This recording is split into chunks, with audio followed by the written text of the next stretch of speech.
예, 안녕하세요. 인천 검달 럭스 부동산의 김 사장이고요. 오늘은 제가 지금 정부가 작년이죠. 이제 작년이 됐어요. 지금 2023년도니까 2022년도에 2023 경제 정책 방향이라는 뭐 백서 뭐 그런 비스무리한 거를 이렇게 언론에도 발표를 했더라고요. 그래서 이제 앞으로 올해가 특히 2023년도가 진짜 많이 부동산 정책적으로 바뀔 것 같아요. 근데 이게 저희 같은 일반 서민들 있잖아요. 일반 서민들 입장에서는 좀 좋게 바뀌는 것 같아요. 왜냐면 지금 이번 정부가 그 부동산 세금 있잖아요. 세금을 감세. 이게 지금까지는 다 증세들만 있었는데 이번엔 또 감세를 위한 정책을 많이 피는 것 같아요. 그래서 제가 한번 2023년도에는 어떻게 부동산 정책이 달라지는 건지, 그다음에 방향은 어떤 건지 제가 한번 간략하게 추스려 봤으니까 같이 한번 살펴보실게요. 일단은 크게 키워드가 세 가지가 있는 것 같아요. 첫 번째로 이게 사실상 제일 중요해요. 이 첫 번째 이 부동산 연착륙을 시켜주기 위한 거에 기본 베이스가 깔려야 되는 건데 뭐냐면 작년 재작년 시작해서 지금 부동산이 엄청 올랐죠. 미친 듯이 올랐어요. 진짜 뭐 웬만한 지방에 있는 것도 33평 뭐 아파트 실거래가가 10억은 진짜 뭐 껌인 것처럼 많이 올라갔는데 이것들이 어쨌든 간에 거품이 꺼지긴 꺼져야 되는 건데 너무 급하게 꺼지면 터지잖아요. 우리가 이게 너무 높이 날랐어. 너무 높이 날라가지고 조금 안전하게 떨어져야 되는 거를 정부도 원해요. 왜냐면 우리가 너도 있고 나도 있는 다 대출 있잖아요. 그런 그 대출 때문에 조금 연착륙이 필요하고요. 그러기 위해서는 집 사는 사람도 조금 부담 없이 부드럽게 사야 되잖아요. 그래서 좀 부동산 규제를 완화를 많이 시켰고, 그다음에 요즘에 최근에 사실 전세 사기 근절이라는 거는 최근의 문제는 아닌데 요즘에 좀 언론의 이슈가 뭐 빌라왕 건축왕 뭐 이런 단어들 때문에 많이 이슈가 되더라고요. 그래서 요 전세 사기 근절 해가지고 요 세 가지 테마가 크게 있는 것 같아요. 그러면 조금 디테일하게 보면 일단 첫 번째로 제가 방금 조금 전에 부동산 감세가 목적이다라고 얘기했는데 이거는 조금 다를 수 있는데 일단 처음에 우리가 증여로 인한 취득세를 잡을 때 과표가 실거래가 기준이 아니에요. 그러니까 내가 내 자식이나 내 와이프한테 아니면 내 그 남편한테 부동산을 증여를 할 때 얼마로 증여를 해야 되는지가 중요하지 않았습니다. 왜냐하면 증여로 인한 취득세를 잡을 때 과세표준, 과표를 우리가 시가표준액 있잖아요. 시가표준액에 있는 공동주택 가격으로 잡아요. 그래서 우리가 매년 1월 1일 날 우리 감정평가사 선생님들이 이제 잡는 공시지가를 가지고 실거래 그 증여세 과표를 잡았는데 이게 아무래도 실제 거래가보다는 낮죠. 당연히 낮아요. 좀 많이 낮아요. 근데 이게 좀 낮기 때문에 우리가 취득세가 세율이 뭐 예를 들어서 3.5%다. 그러면 과표가 낮았기 때문에 일반적인 유상거래보다는 좀 증여로 인한 취득세가 조금 저렴했거든요. 근데 이제 이거를 기존에는 시가 표준점을 잡았는데 올해 1월 달부터는 실거래가 기준을 잡습니다. 이 실거래가가 그 징여계약서에 있는 기준이 아니라요. 뭐 전후 사정 앞뒤 3개월로 따져가지고 감정평가액도 있고 그 다음에 매매사례가액도 있고요. 매매사례가액이 우리가 흔히 알고 있는 실거래가 기준이겠죠. 하기 때문에 징여로 인한 취득세 부담이 올해부터는 뭐 살짝 더 높을 수가 있어요. 조금 높을 수가 있고 요거 빼고는 이제 나머지는 다 완화해요. 제가 그 설명드릴게요.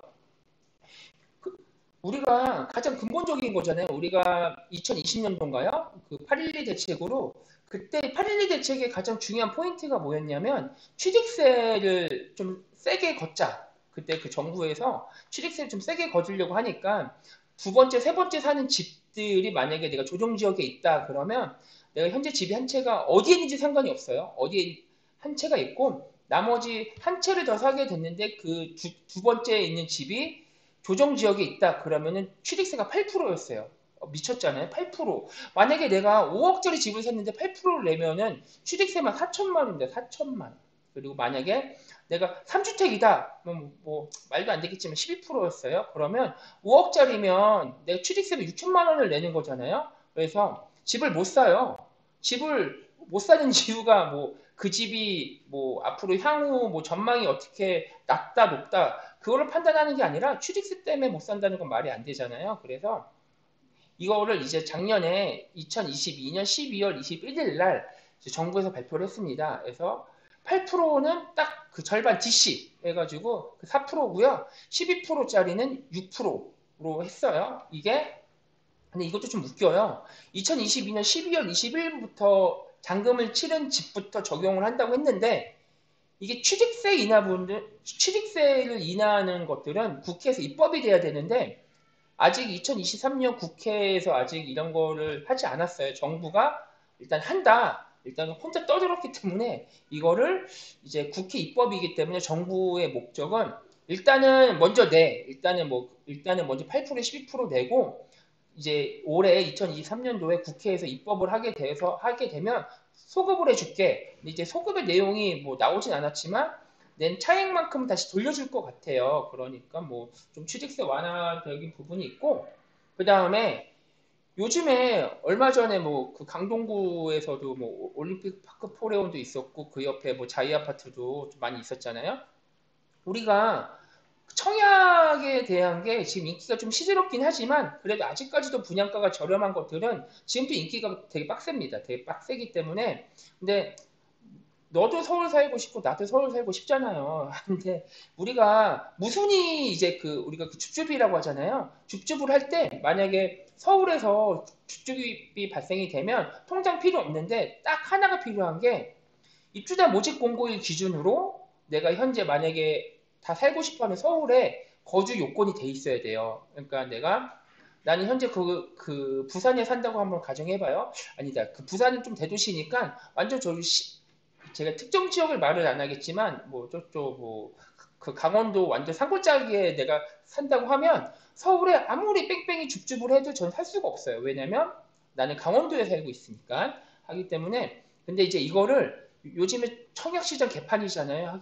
그래서 좀 서울에 그러니까 강원도에 사시는 분도 서울에서 조금 만약에 좀 줍줍이 있다 그러면 내가 현재 어디에 살고 있든지에 관계없이 그 청약을 할 수 있게끔 만들어줬습니다.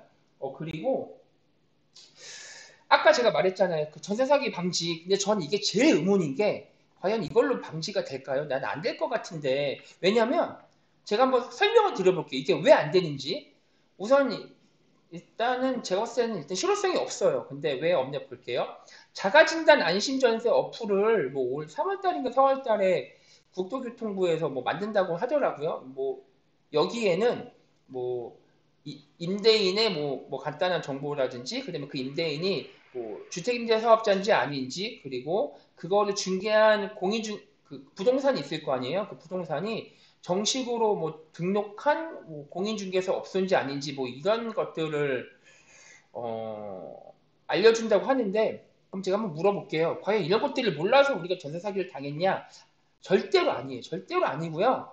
그러니까 한간에는 뭐 전세를 아예 그냥 방지하자. 그러니까 사실상 전세라는 게 임대인이 자기 돈 거의 없이 레버리지를 일으키는 거잖아요. 하기 때문에 뭐 기본적인 게 그건데 과연 안심전세 어플이라는 이런 거 뭐 이게 뭐 효과가 있으면 다행이겠지만 이런 걸 있다고 해서 과연 전세 사기 방지가 과연 될 것인가?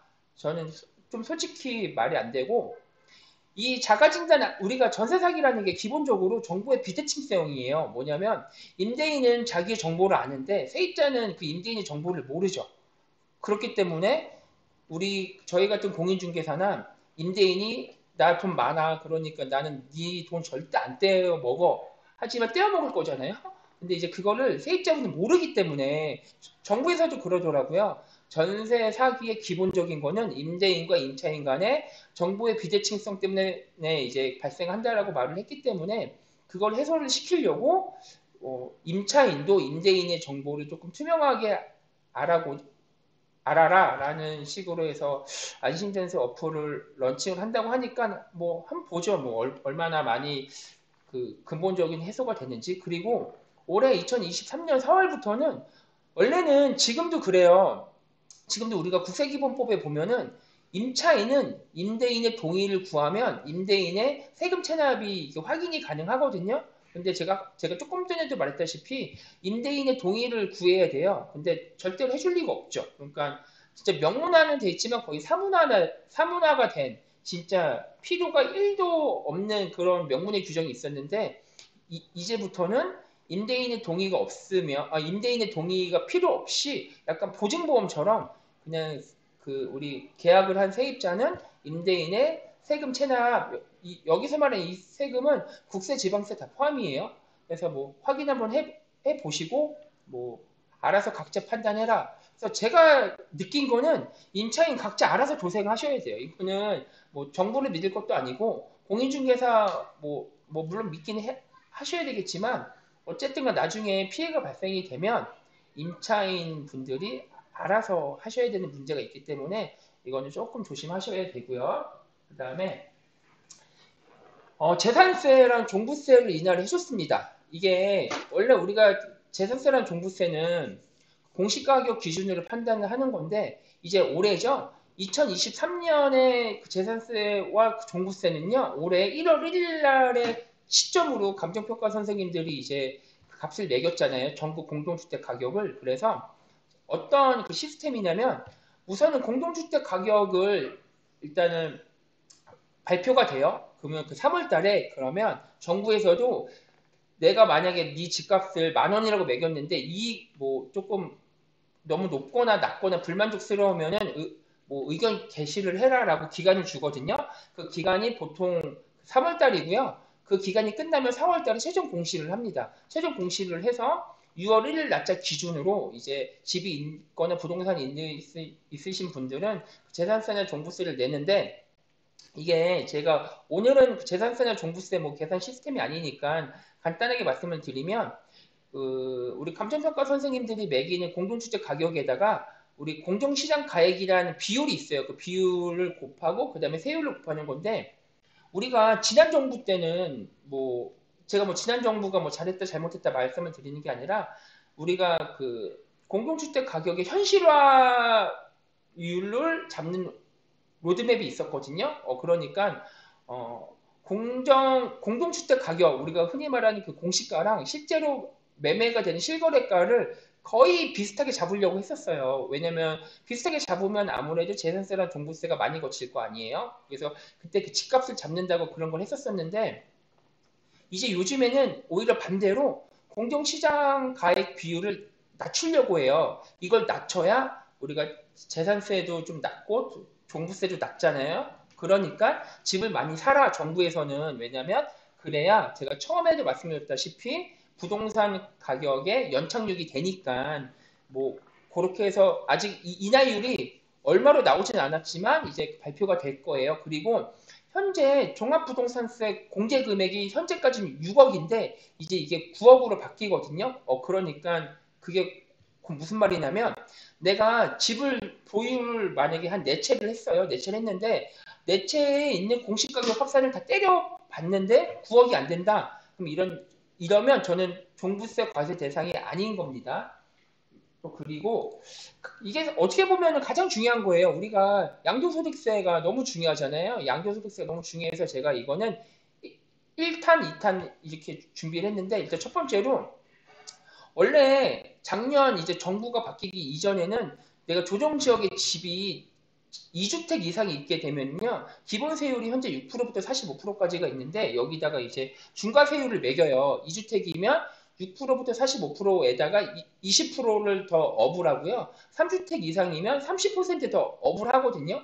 그러니까 그래서 내가 만약에 조정지역에 원래 그 3주택이 있으면 최고 세율이 45%잖아요. 45%에다가 그 다음에 우리가 중과세율 35%를 더하면 75%잖아요. 75%에 양도소득세는 국세고 여기다가 이제 그 지방세 10%를 더 더하면 82.5%까지가 나와요. 근데 이게 너무 좀 빡세잖아요. 그러니까 이번 정부의 이제 작년에 1년 동안 그러니까 작년 5월 말부터 1년 동안 한시적으로 다주택자들도 중과세율 배제를 해주겠다. 그러니까 내가 집이 한 채가 있건 물론 그 국가주택이 넘어가야지만 그러겠지만 두 채가 있건 세 채가 있건 네 채가 있건 다 6%부터 45%까지예요. 그러니까 중과세율 배제를 하지 않겠다는 얘기죠. 원래는 이게 올해 5월 31일까지였는데 이거를 1년 더 연장해 준다고 이제 정부에서 발표를 했어요. 그렇기 때문에 2023년이 아니고 2024년 5월 말까지 그 중과세율을 안 하고 그냥 일반 기본 세율로만 일단은 그 때린다는 거고 잘 모르겠어요. 이게 뭐 내년도까지 갔는데도 뭐 부동산 경기가 지금처럼 뭐 그 개판이면 뭐 1년 더 연장하겠죠. 그때 가가지고. 그러니까 그래서 정부의 기본거는 기본적인 마인드는 집이 두 채, 세 채, 네 채 있는 사람은 양도소득세 때문에 뭐 못 팔고 그런 게 아니라 좀 팔아라. 왜냐면 내가 취득세도 많이 인하를 해줄 테니까 좀 사고 팔고가 좀 자유롭게 돼줘야 지금 집값이 조금 연착륙이 되잖아요. 그래서 조금 그런 거고 그다음에 이렇게 보시면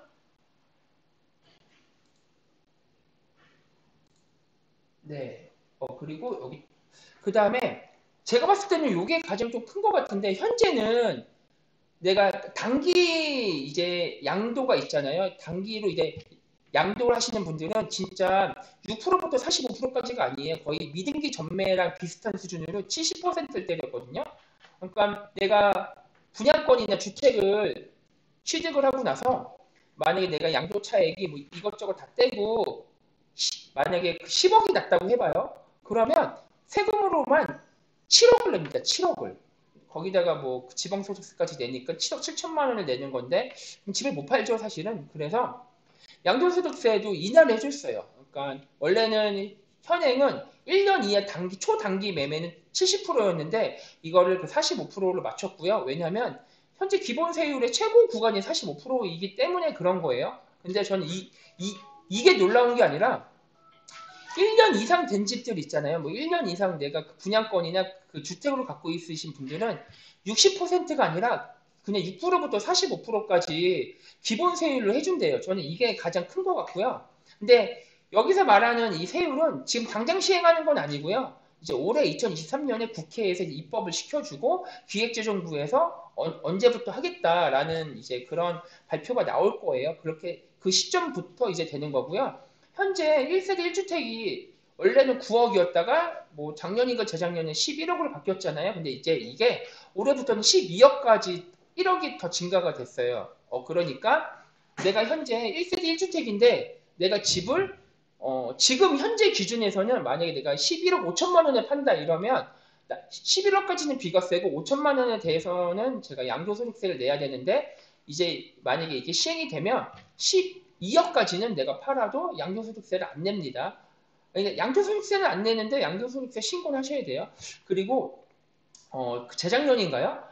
분양권이 주택수에 포함이 됐거든요. 근데 이번에 2023 경제정책 방향에서는 분양권이 주택수에 포함시키는 거를 빼자라는 거는 발표가 없더라고요. 그러니까 이거는 아직까지도 분양권은 현재 그 세법에서만큼은 현재 분양권은 주택수에 포함이 되는 거예요. 그리고 제가 아까도 말했다시피 아직 입법은 안 됐기 때문에 일단은 올해 2023년 시행 예정인 거고요. 그 다음에 작년에 원래는 이제 우리가 임대차 3법에 나왔었을 때 임대차 3법이 뭐 여러 가지가 있겠지만 그 중에 하나가 주택 임대차 신고 의무가 있었잖아요. 우리가 원래는 그 기존에는 실거래가 신고만 우리가 있었었는데 이제는 임대차 3법에 의해서 주택의 월세나 뭐 전세 뭐 이런 것도 계약일로부터 30일 이내에 우리가 그 행정복지센터라고 하잖아요. 뭐 인터넷으로도 되지만 행정복지센터에 가서 신고를 하셔야 되는데 이게 이제 조금 너무 급작스럽게 하게 되면 뭐 우리가 있는 그 사회 그 경제 시장에 혼란을 주니까 1년 동안 우리가 신고를 해야 되는데 안 해도 이제 벌금을 안 매겼거든요. 근데 이제 이게 원래는 작년 5월 31일까지였는데 1년 더 연장해줘서 이제 2023년 5월 31일까지예요. 그래서 현재는 사실상 현재도 신고는 하셔야 돼요. 신고는 하셔야 되는데 벌금이 없을 뿐이에요. 그러니까 신고를 많이 안 하시는데 이제 이게 올해 2023년 6월 1일부터는 계도 기간이 종료가 됐거든요. 그래서 모르겠어요. 이거를 시행을 뭐 할지 안 할지 모르겠는데 어쨌든 간에 현재로서는 올해 2023년 6월 1일자 계약부터는 30일 이내에 임대인이든 임차인이든 간에 이제 우리가 주택임대차 신고를 하셔야 돼요. 안 하게 되면 뭐 100만 원 이하의 과태료가 부과가 될 가능성이 있습니다. 네, 그래서 제가 뭐 이 이외에도요 되게 많아요. 그 재건축 초과 환수도 있고요.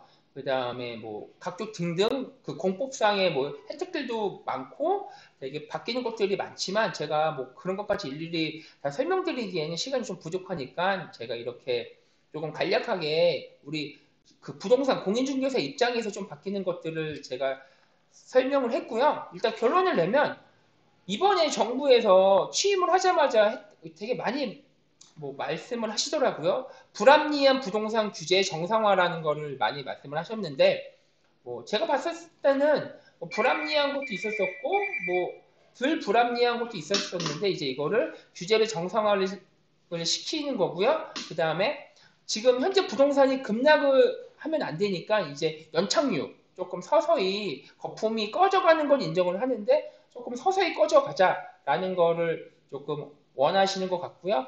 이 두 가지로 인해서 좀 전반적인 우리 지금 경기 안 좋잖아요. 하기 때문에 경기 부양을 좀 시키려고 하는 것 같습니다. 네, 그래서 오늘은 제가 뭐 다른 건 아니고 이게 앞으로 올해 바뀌는 부동산 좀 정책들 중에 좀 간단한 것들을 좀 살펴봤고요. 조금 기타 자세한 거는 제가 다음번에 다시 한번 이런 자리를 만들어 보도록 할게요.